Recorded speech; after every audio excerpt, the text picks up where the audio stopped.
Jy wil dalk ook digitale bemarking doen en jy wil ook in dollars verdien, maar jy weet nie wat dit is, hoe dit werk of hoe jy dit kan doen nie en jy is baie bang en skepties daaroor.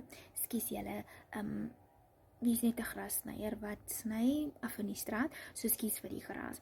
Maar as jy skepties is daaroor, weet jy, ons het die baanbreker kursus wat jy kan kom bywoon. Jy betaal net $10 om aan te sluit. En weet jy wat is die bonus? Jy kan $5 kommissie verdien as jy mense uitnooi. Met 20 mense het jy klaar R1600. Met 50 is dit al klaar R4000 en met 100 mense is dit al R8000 in jou bankrekening wat jy elke maand kry. So jy kan terselfdertyd kom leer en 'n inkomste verdien. Sit vir my 10 in die comments as ek vir jou kan help om die baanbreker kursus te kom doen en waar jy kan sien dat digitale bemarking jou lewe kan verander en dat dit so maklik en eenvoudig is.